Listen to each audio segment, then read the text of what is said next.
I'm Paula. I'm Pam, And we're Two Piece Chicks! And welcome back to our 26th 26th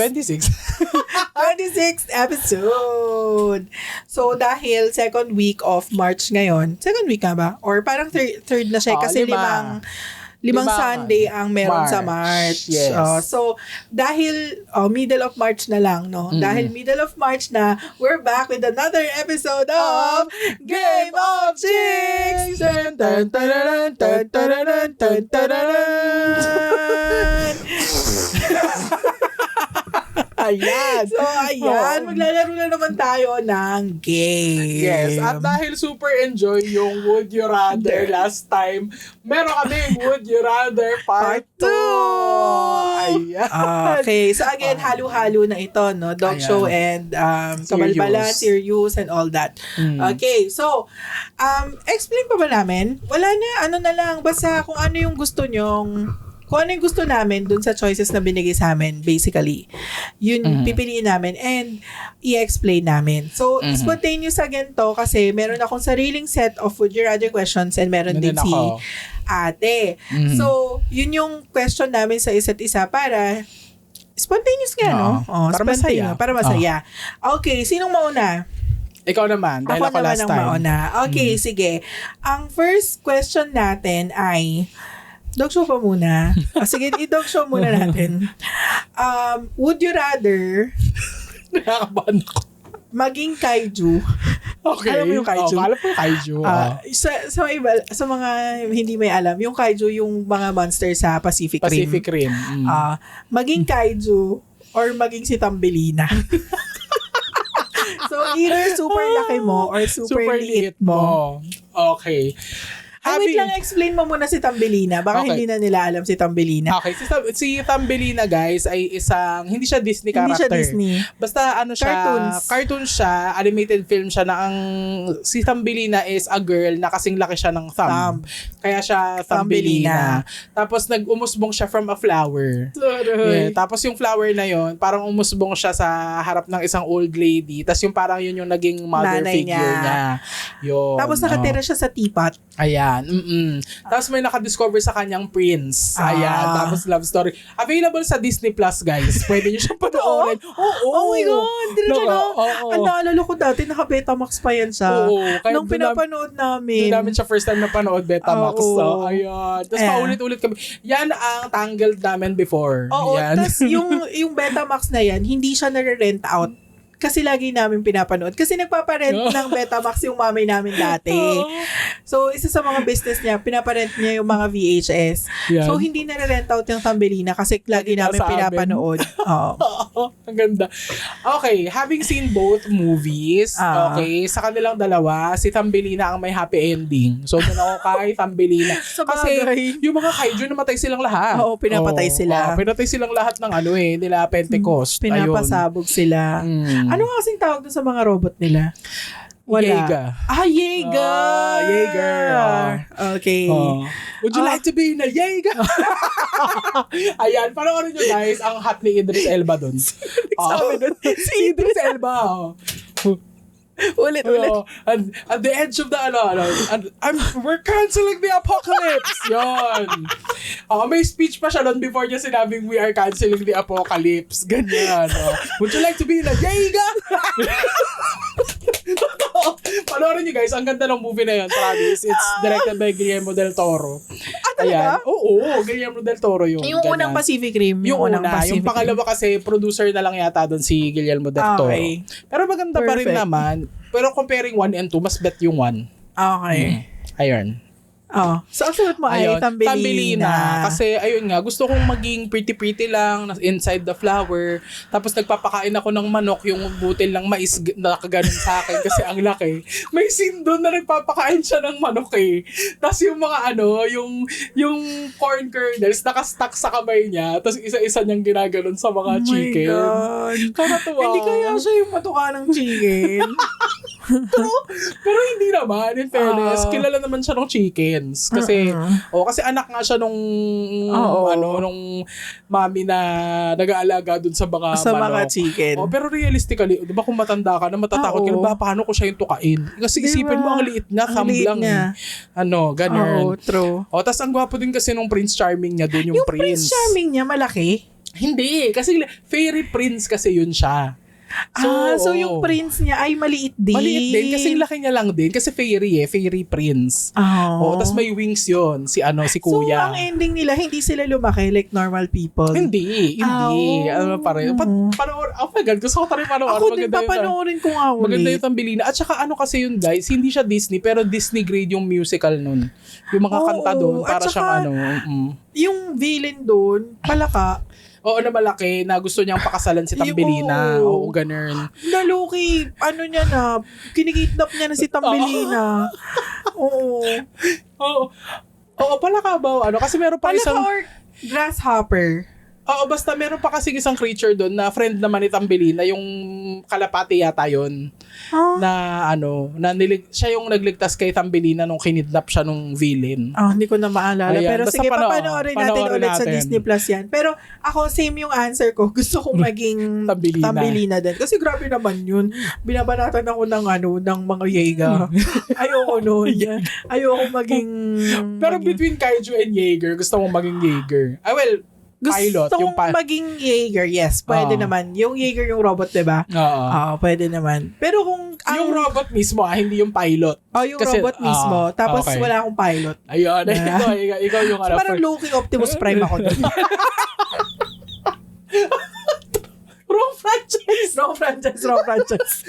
Pero, ayun, gusto ko rin maging Tambelina kasi feeling ko, so, ang practical ng buhay ni Tambelina.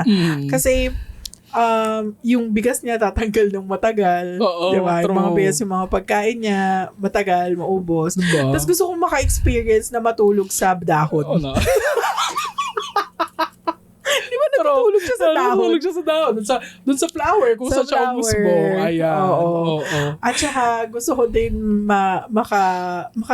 makakita ng loob ng teapot. Kasi sa teapot siya nilalagay. Ayan. Yun ang choice ko. Tambelina din ang choice ko. Uy, niya yan? Panoorin nyo yan. Ang ganda niyan. Ang ganda niyang film na yan. Isa yan sa mga nag-define ng childhood namin na hindi Disney film. Correct. Maganda yan siya. Okay, ako naman. Okay, dog show ulit. Okay. Would you rather, kaya mong mag-teleport pero sa random na palengke? Oh my God! Or kaya mong lumipad, pero 20 lang ang speed.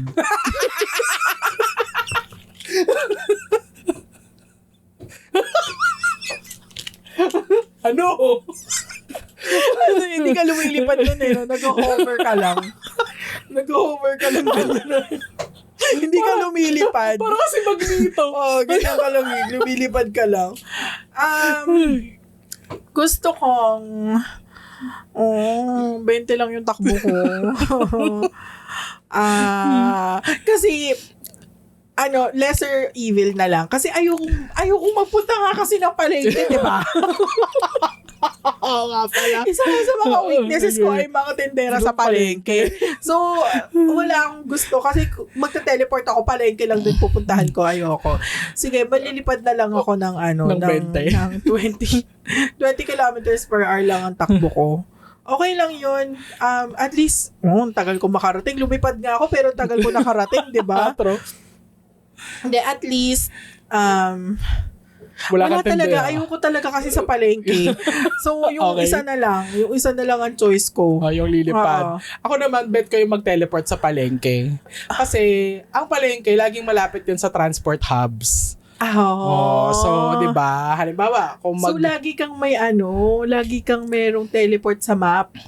Okay. Na tapos ang mga nakapin ko na teleport spots ay yung malapit Mga sa work ko, terminal. ganyan. Okay. Oo, para pag halimbawa teleport ako sa palengke na yon, isang sakay na lang papunta sa office, ganyan, or isang sakay na lang papunta dito. Very practical naman pala. Very practical ako kasi ayoko nung lumilipad ng 20 lang yung mukha akong tanga doon, Actually, feeling ko. mukha kang tanga nga. Diba, isipin mo tao ka tapos nalipad ka ng gano'n. Oo. Parang si Jarvis na parang si Jarvis na naiwan ng Avengers.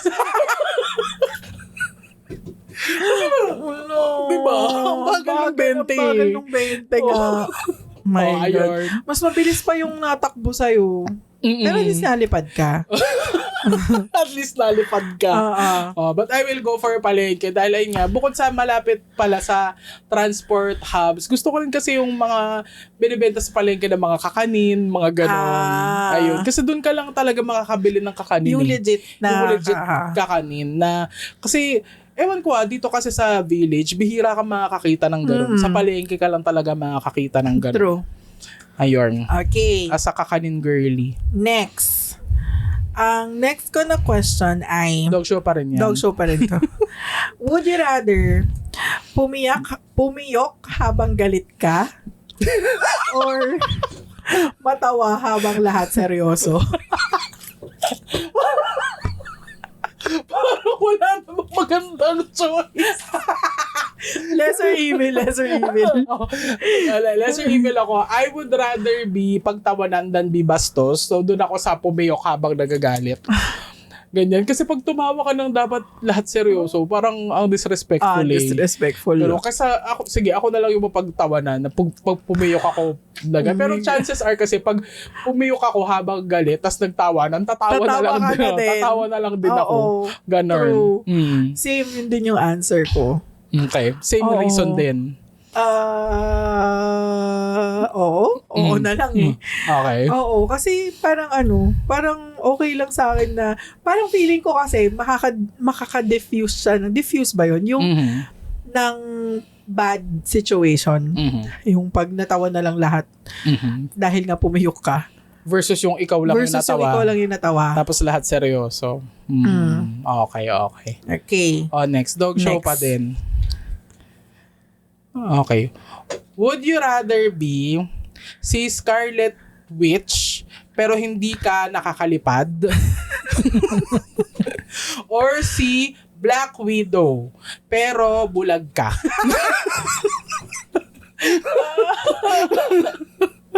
Anong silbi mo? Bulag ka. Paano ka? Or, pwede rin naman kasi si Daredevil bulag eh. Si Daredevil bulag. But I feel like I'm gonna be Scarlet Witch. Na hindi lumilipad. Kasi feeling ko mas maraming use yung abilities ni Scarlet Witch. Like telekinesis, mind control, ganyan. Diba? So, mas okay maging kesa maging fighter. Pero melee attack kasi si melee attack. si Scarlet eh. Ay, si Black Widow. Okay. Si Scarlet Mage, so medyo doon siya sa malayo. Nakakatawa naman yung mga RPG reference. Oo. Same. Scarlet Witch without the flight. Kasi dangerous pa din siya kahit hindi siya nakakalipad. True. Diba? With all her, parang siya kasi ang pinaka-powerful for me, Avenger. Kasi, oh my God, napanood nyo ba yung In the Multiverse of Madness? Parang walang panalo sa kanya si Doctor Strange kahit isang buong kabartage na yung kasama dun ni Doctor Strange, diba? So, ayan, dun pa rin ako. Sorry, Black Widow, pero pang melee ka nga lang. At wala melee attack eh. Oo, kung melee attack ka, tas bulag ka, wala kang silver girl. So, ayun. Or pwede rin naman kasi ngayon nga si Daredevil, ganun eh. Siguro sharpen ka muna ng ibang senses mo. Ganyan, katulad ni Daredevil. Pero Scarlet Witch nga muna tayo. Okay. In that regard. Okay, sige. Ano na tayo? Change gears. Medyo seryoso tayo sa medyo seryoso. Okay. Would you rather detect every lie you hear or always get away with every lie you tell?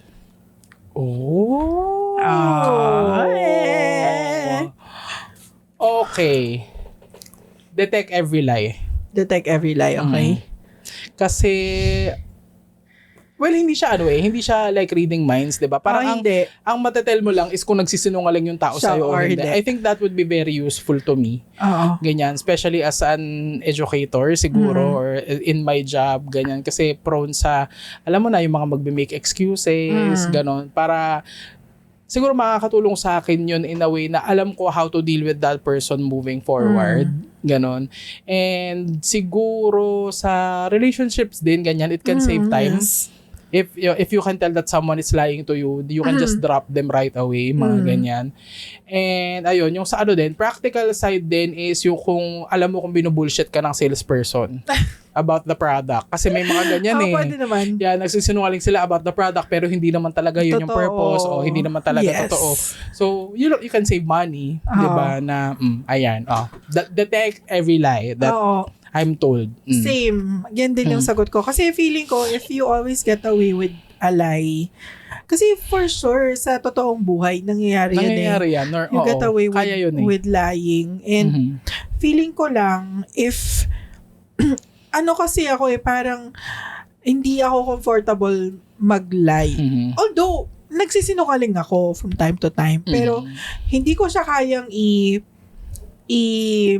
ang tawag dyan, panindigan for a long period of time na kasi meron dyan yung lie upon lie upon lie. Yung True. parang parang kaya nilang mag-build ng lie over a lie. Yun yung hindi ko maintindihan or hindi ko kayang gawin. Kasi ano yun parang gagawa ka din ng storya to support that Diba? You have to lie your way out of a lie. Diba? Ang hirap nun. Kaya, dugtong yun. It doesn't end. Parang, and ano na yun, parang ang hirap na din niyang i-keep track siguro.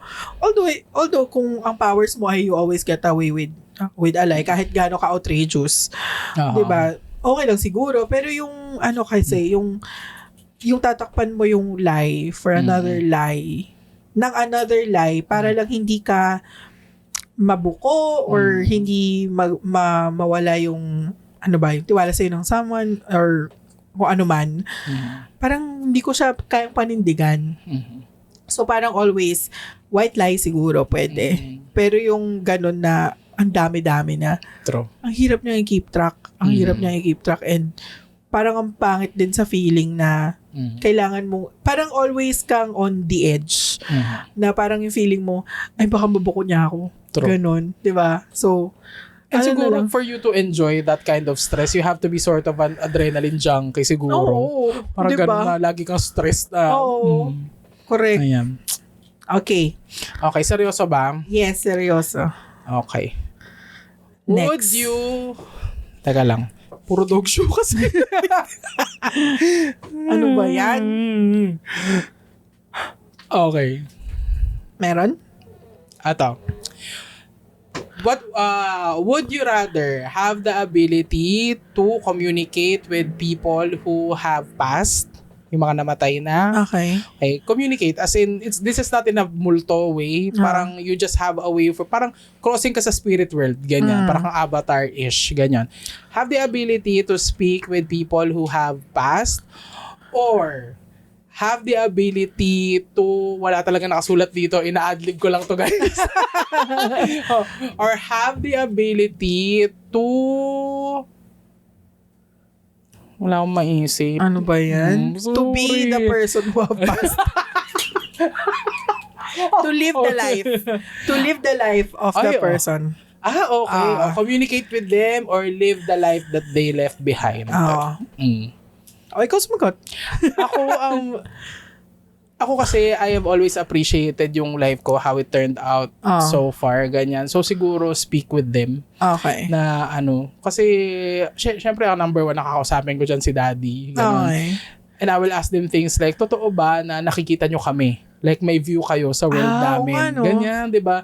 Kasi di ba yung paniniwala natin na yung mga minamahal natin sa buhay na wala na, di ba, bantayan mo kami, watch over us, ganyan. Do they actually have that? Like, can they see us? Or they just move on somewhere else? Like, or meron ba silang bagong buhay doon? Ganyan. Yes. No? Kasi parang interesting, no? If you can ask that of them. And, yung parang for me din masaya yung pwede kang makipag-usap sa mga taong wala na itanong mo kung ano yung nangyari sa buhay nila. Katulad yung mga bayani, ganyan. Totoo ba, Jose Rizal, Dr. Jose Rizal, na babaero ka daw, marami ganyan. ka jowa. Oo, sabi sa Rizal course namin, babaero ka daw. Ganon. Dami ka daw jowa.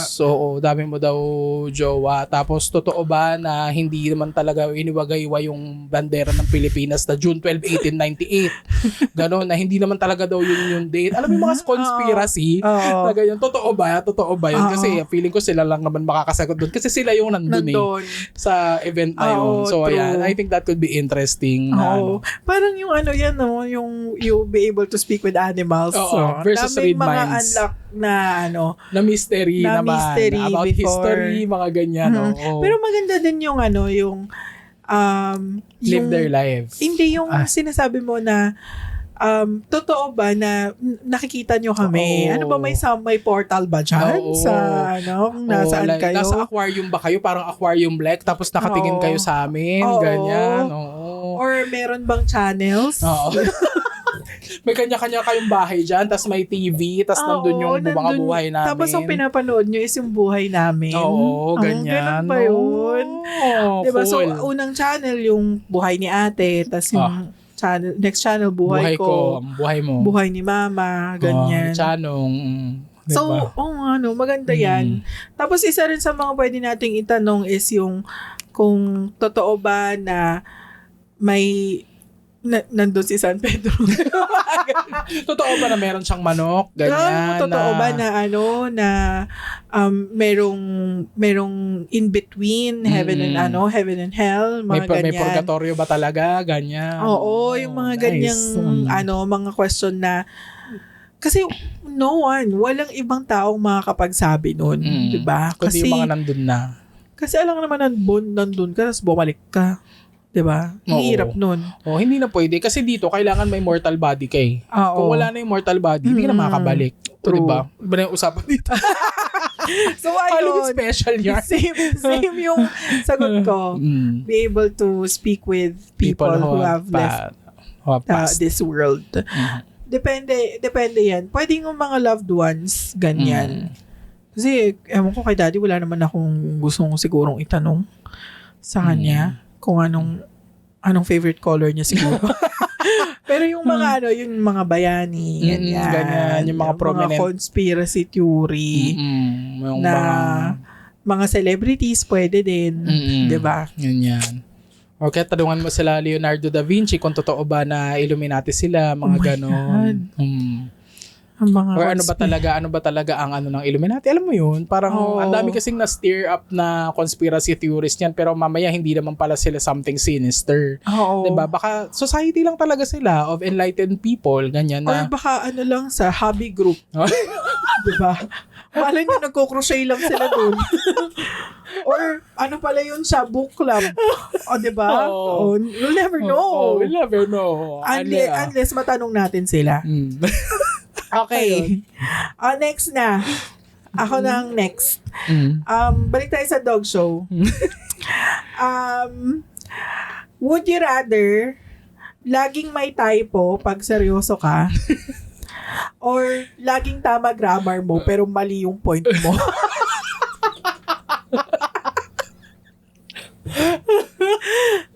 Alam mo ako, as someone na Grammar Nazi.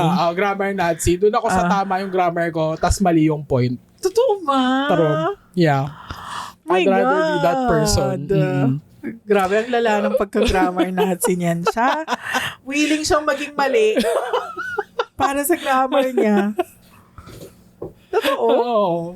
Ba't ikaw ba doon ka sa typo? Typo. Okay. Kasi at least yung pwede ko na lang i-asterisk.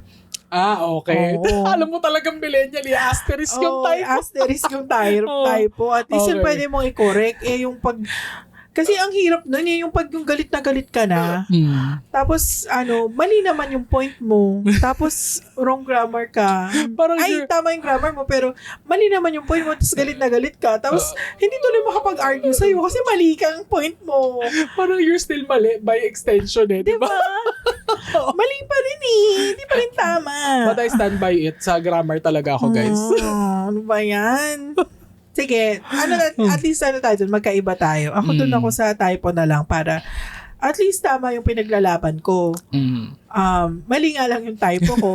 Mali nga lang yung type ko. Pero at least tama naman yung pinaglalaban ko. Tama naman yung pinaglalaban mo. Next. Okay. Puro dog show yung ano mo eh. Actually, wala kang seryoso dito eh. O di dog show na lang. Dog show ang ano. Dog show ang theme. Okay. Meron ka pa ba dyan? Meron pa ako dito if ano. Sige, go. Ikaw muna. Okay, sige. Next na question. Would you rather maging adult na may answers or maging tita na may snacks? I'd rather be a tita with snacks. Ganyan. Kasi feeling ko mas happy ako as a tita with snacks kaysa yung adult with all the answers. Because chances are, if you have all the answers, you are stressing every detail in your life. You're stressing over every detail in your life. Kasi in order to be correct, there has to be maraming work kasi ang kailangan doon, okay? And most of that work, minsan hindi mo siya ma-enjoy lahat. Ganon. So, I'd rather be a tita with snacks. So, ano ka? Cool tita, ganyan? Cool tita talaga ako, guys. Hindi ako pang mother figure, ganyan na talagang raise children type of woman. Hindi ako ganun. Ako yung magre-raise ng children mo pag ayaw sa'yo ng children mo. Ganon. Ako yung for the takbuhan nila pag takot sila sa'yo. Ganyan. Okay. Oo. Cool cool auntie potential lang talaga ako, guys. Okay. Ayun. Ikaw, adult with all the answers ba yan? Oo. Although parang feeling ko, parang kung ganun ako, parang ang feeling ko, tingin sa akin ng mga pamangkin or mga mas batang people sa akin ay seryoso ako na hindi ako cool basically. Na I can take a joke, yung mga ganyan. Hindi naman ganon. It's just that gusto ko lang masagot yung mga tanong mo. Okay. Ganyan. I don't wanna be like tangang tita, right? Muna wala sa choices yung tangang tita. So, cool ka nga, tanga ka naman. Hindi nakakaganda yun. Hindi nakaka-cool yun, especially. So, by the way, address ko lang, magandang hobby group yung cool tita. Kasi parang cool tita, di ba?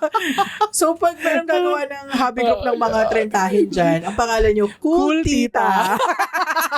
Nice. Yun ang pangalan ng kulto nyo.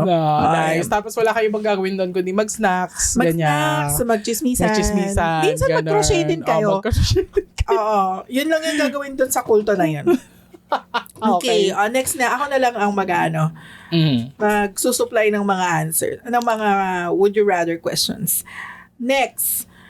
Would you rather magpanggap na busy o magpanggap na kalmado? Hirap yan. Mahirap nga yan. Parehong mahirap yan. Parehas mahirap pero feeling ko mas mapupull off ko yung magpanggap na busy kesa kalmado. Kalma is not something that I can fake. Yeah. Correct. Hindi busy natin siya is easier.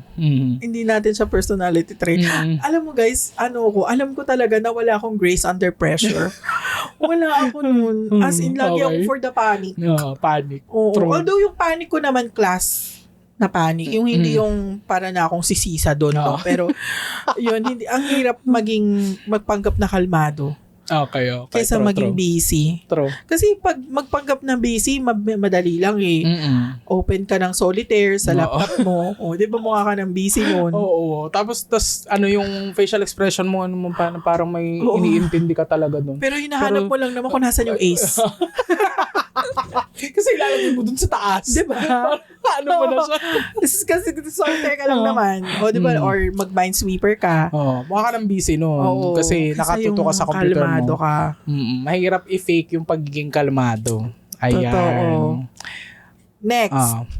Meron ka pa? Ako meron akong gustong itanong na would you rather be retirement? Would you rather retire here sa Philippines or sa ibang bansa? Dito. Talaga? Kaya ako nga nagta-travel. Ayoko sa ibang lugar. Kasi parang ayang ingin po ako, sorry. Ayoko nagta-travel. So parang okay lang sa akin na, although parang mayroon ba nagre-retire dito sa Pilipinas? Parang wala. That's number one question.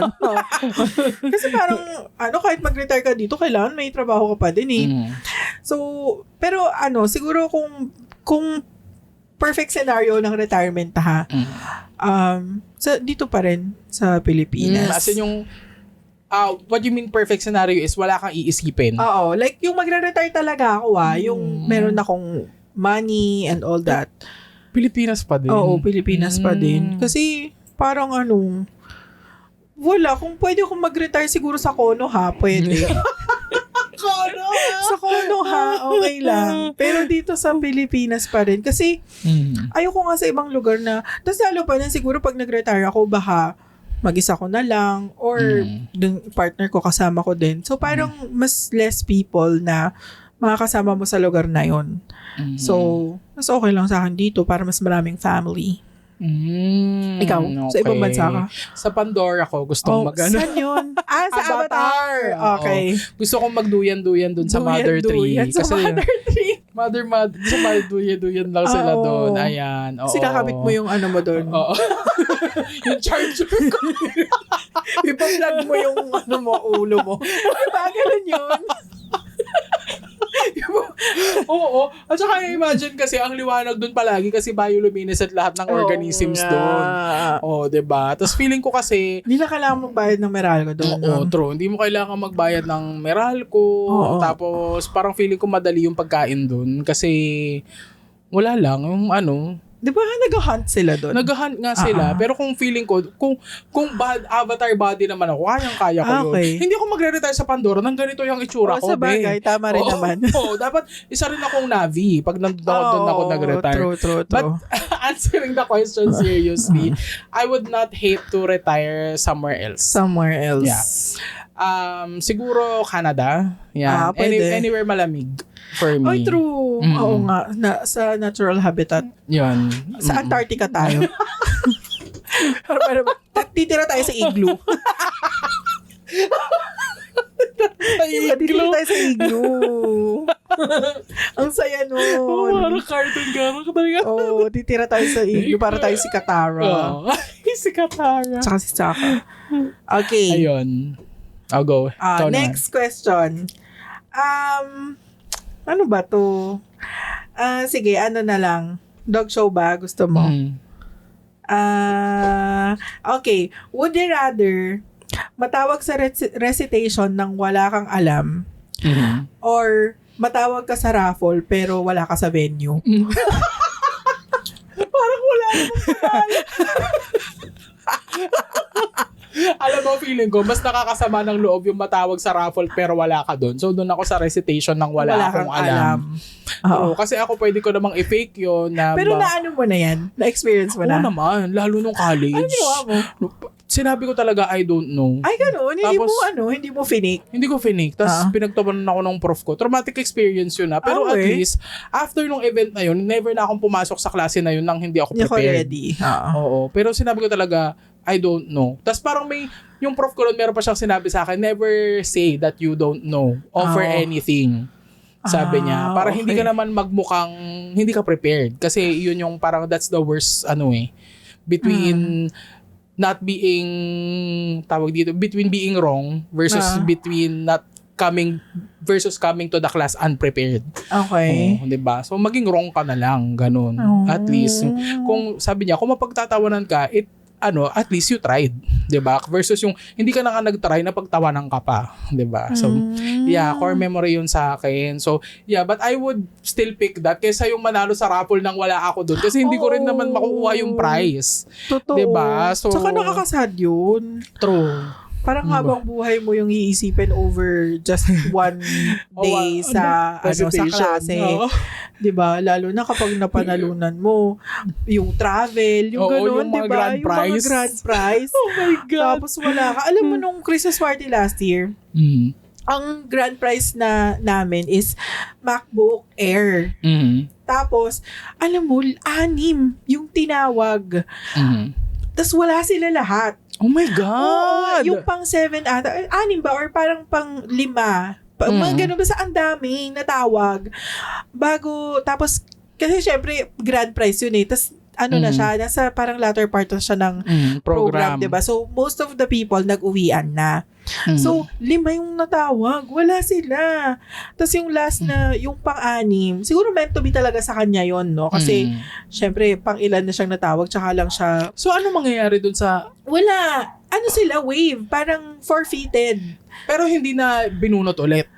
Parang isa lang yung MacBook, tas 5 yung natawag. So, pag wala ka, bubunot ulit. Tas bumunot ulit. Sa pang-anim na pang-anim or pang-5 yung... Meant to be nga talaga yung sa kanya. Pero nakakasama ng loob yun. Tas ikukwento ng mga kaibigan mo sa'yo the next day, uy, natawag ka sa raffle. Sa MacBook. Oh diba? Sana may MacBook ka today, kaya lang umuwi ka ng maaga. Ganyan. Or moral lesson, tapusin nyo kasi yung party. Or at least yung raffle, guys. O, pagtapos, as in, yun ang tatapos yung raffle, napulasan yung mga tao eh. Okay lang naman yun. Kasi, di ba, why else are you there? But, syempre, aside from bonding with your workmates, picture, may cambio na gano'n eh. Pero aminin natin, ang main reason ay yung raffle talaga yan. Totoo naman din.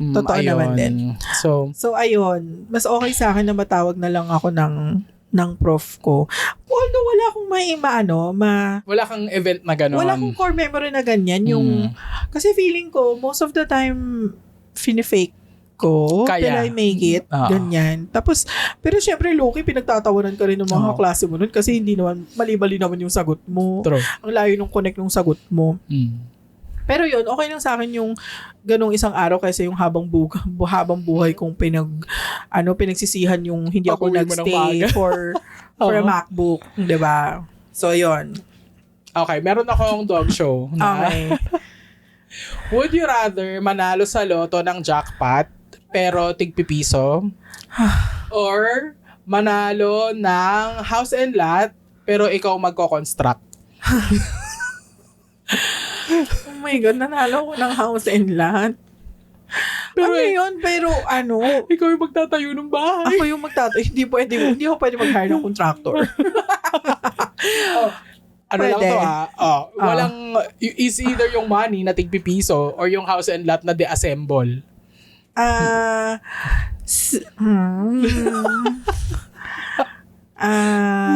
Sige, won the lottery na lang. Na tigpipiso. Oo. Feeling ko naman kaya kung, oh my God, paano pag parang 25 million, no? Dalawang truck siguro ng tigpipiso. Pero I guess yun, pwede mo siyang kasi spend liquid kasi ang cash eh. So, kesa yung house and lot na ang tagal-tagal pa bago mo yan, no? Siguro, sorry na lang po sa mga mabibilan ko na tigpipiso po yung bayad ko sa inyo. Pero at least marami akong pera.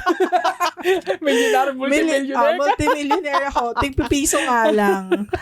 Pero grabe, baka maubos yung impact natin ng piso dahil dun sa pananalo ka lottery tas tigpipiso, baka maubos ang piso sa buong mundo. Sa buong Pilipinas. Pero yun yung sa akin kasi mas marami siyang potential mabili kesa versus yung house and lot.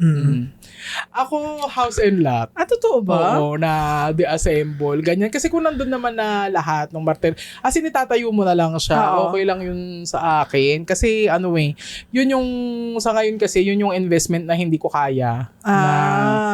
Pabilihin pa. So, given the chance, nabigyan ako libreng bahay na itatayo ko nga lang, sige go, mas gusto ko yung sariling bahay. At least yun, may freedom ka pa na, na i-design siya. Kung itatayo mo siya. Ang ending nun is akin yun talaga. Hindi ko siya rerentahan, anything, ganyan, diba? So, true. Ayun, dream lang talaga magkaroon ng sariling bahay versus the millions na Kasi, I can make money naman, ganun. Tapos, ayun. Mas yun lang babayaran mo yung amilyar nun. Again, bakit na naman po, dami-dami na naman pong tax. Speaking of amilyar, magbayad na kayo, baka magka-penalty kayo. Bagong taon na naman kailangan bayaran yung amilyar. Every year ba yan? Okay. Every year binabayaran. Oh well. Okay. Next. Would you rather pause or rewind your life? Pause. Okay. Because for me, there's nothing of value that I can gain from rewinding. Kung i-rewind mo. Oo, kasi feeling ko, natutunan ko na yung kailangan kong matutunan from the past. So, yeah, no use rewinding. Mas kailangan ko ngayon yung pause kasi sa totoo lang, ang dami nangyayari ngayon sa buhay ko and a chance to rest will be great. Ganyan. Although, hindi naman ako nagrereklamo na ganyan, na nakakabago na ganyan. Pero, greatly appreciated kung magagawa akong mag-pause right now. Ganyan. So, pahinga lang saglit. Siyempre, tuloy-tuloy pa din. So, hindi na ako interested sa rewind. How about you? Ako, same. Pause. Kasi, tulad nga sabi mo, ang daming nangyayari. Hindi lang sa buhay ko in general, pero sa mundo. Ang daming nangyayari sa mundo. I mean, kung pwede lang natin siyang i-pause na lahat ng hindi magandang bagay is hihinto or mapupause nga, like global warming, melting, yung ice caps melting. Di ba? Kung mapupause natin yung lahat for just, I don't know, 2-3 days, di ba siguro baka mag-heal ng konti yung si Earth. Di ba? So, yun. And then, ako din, yung sarili ko nga, kailangan kong, lately, pang Q1 update na to, pero lately kasi, ang daming ang nangyayari. And, yun, tulad nga sabi mo, hindi naman ako nagrereklamo. It's just that, hindi siya usual na ang dami, sabay-sabay, all at once, na parang kailangan mo pang i-schedule kung kailan ka magbe-break. True. And sa totoo lang, hindi siya kasya lahat sa utak ko. True. Hindi talaga siya kasya lahat sa utak ko. And kailangan ko siyang isulat somewhere para maalala ko or para kumalma ako, ganon. Kasi, ang dami, kung pwede lang, wait lang. Kung pwede mo lang i-wait lang yung iba, pero hindi kasi lahat ng bagay pwede mong i-wait lang. Kung pwede mong i-pause na lahat hihinto, tas ikaw lang yung gumagalaw, lahat nakapause. Mas gusto ko yun. Kasi yun nga, baka maka-heal din yung utak mo ng konti. Breather ba? Oo. Para, kapagod?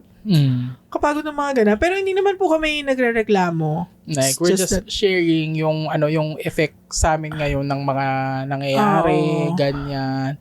So, tawa-tawa lang kami dito, pero syempre nararamdaman din namin yung impact ng mga nangyayari sa mundo, paligid namin, ganyan. True. And siya, ang dami talaga nangyayari sa mundo ngayon. True. I mean, grabe.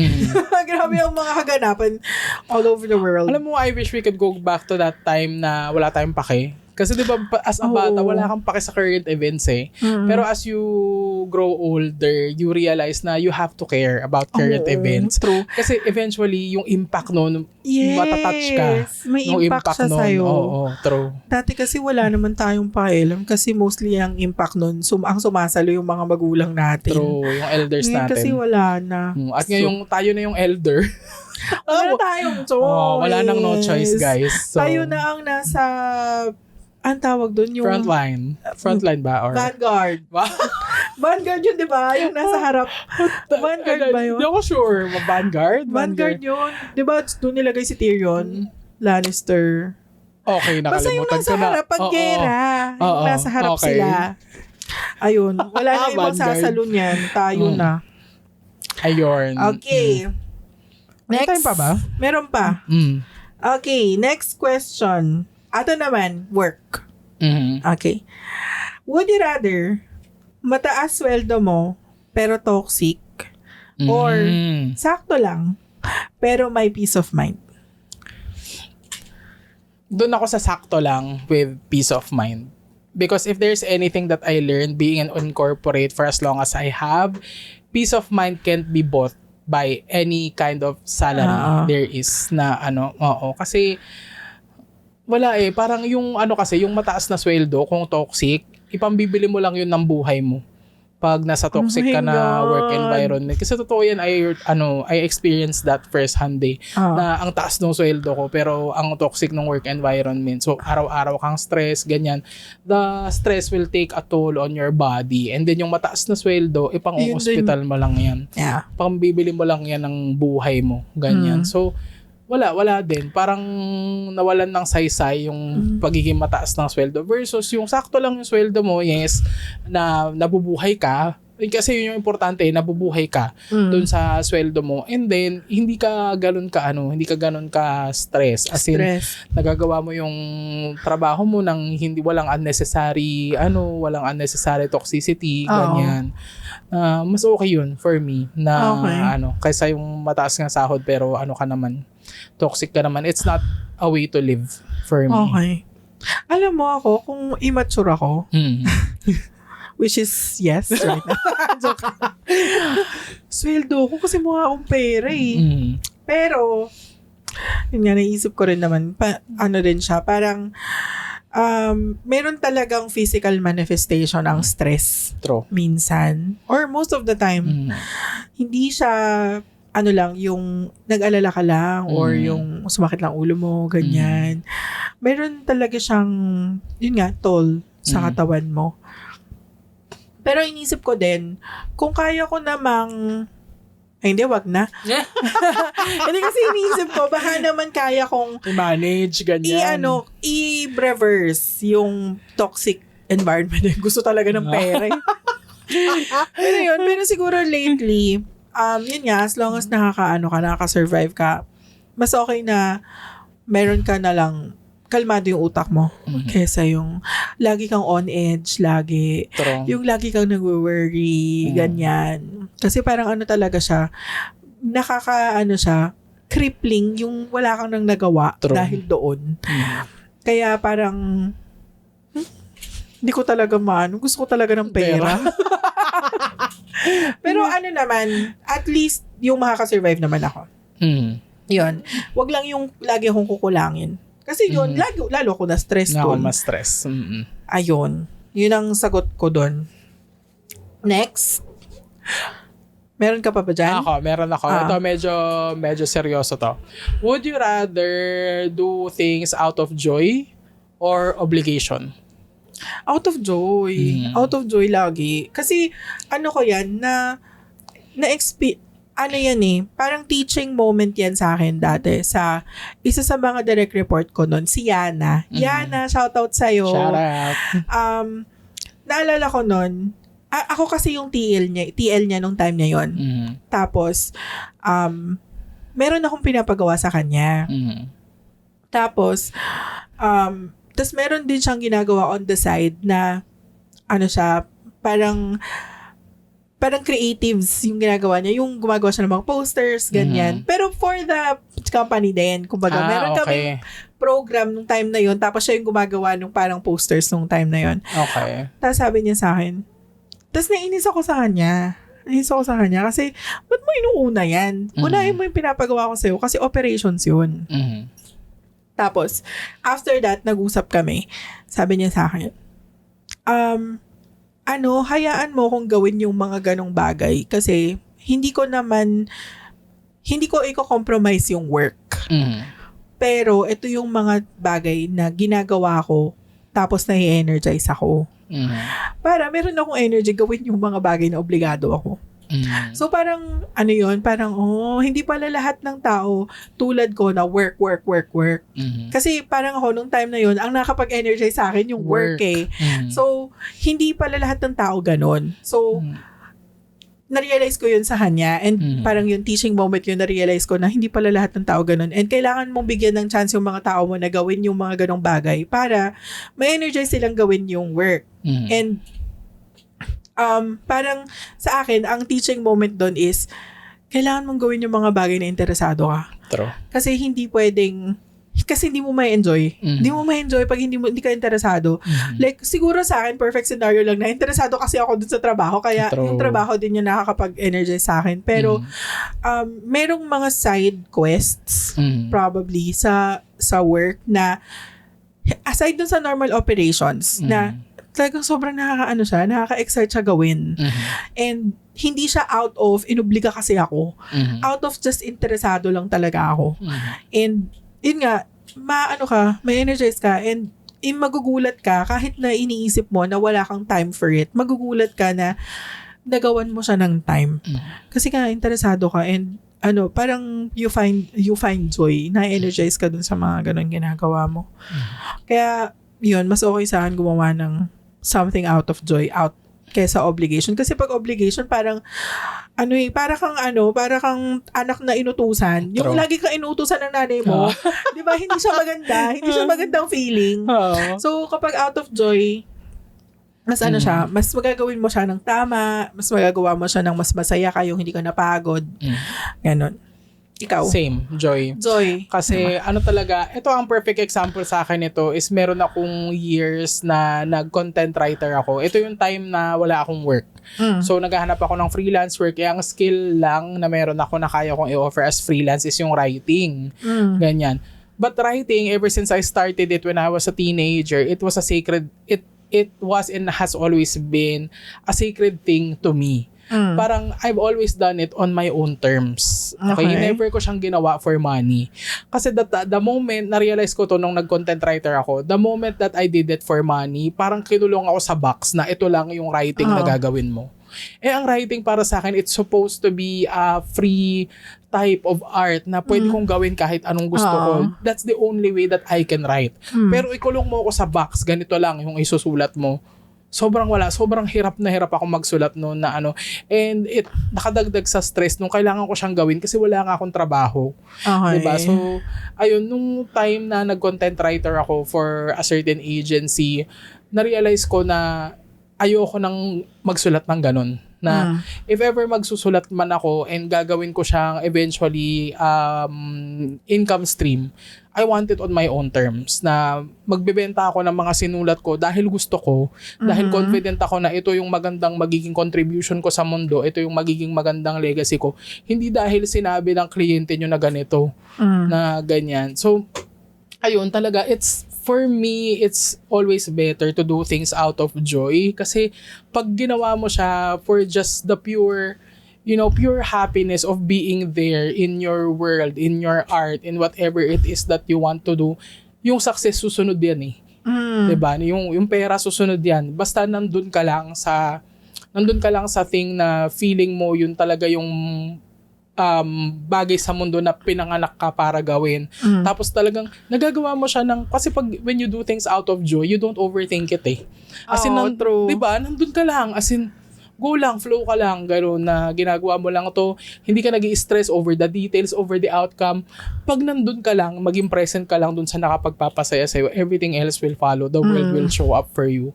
So, ayun, na-realize ko na yun nga nung nag-content writing ako. So, after nung stint na yun, sabi ko sa sarili ko, never ever ko na yung gagawin na magsusulat ako for someone and then I get paid for it, no.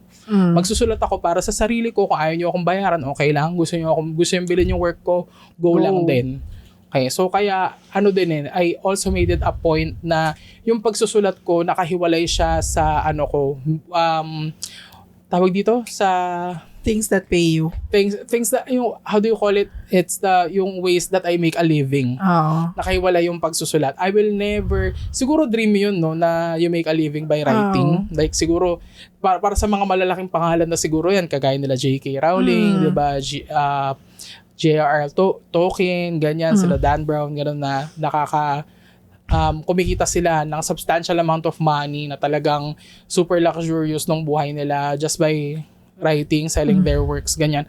Ako siguro abot ako doon pero hindi pa ngayon, 'di ba, matagal pa. So ngayon, focus lang ako mag-e-enjoy lang ako sa art ko kasi nandun pa ako sa point na nasa discovery pa lang ako eh. Hindi ko pa alam kung anong kaya ko pang isulat bukod sa rom-com. Rom-com pa lang naman nasusulat ko eh. Baka kaya ko mag-thriller, kaya kong mag-crime, 'di ba? Kaya kong mag-fantasy, 'di ba? Nasa discovery pa lang siya.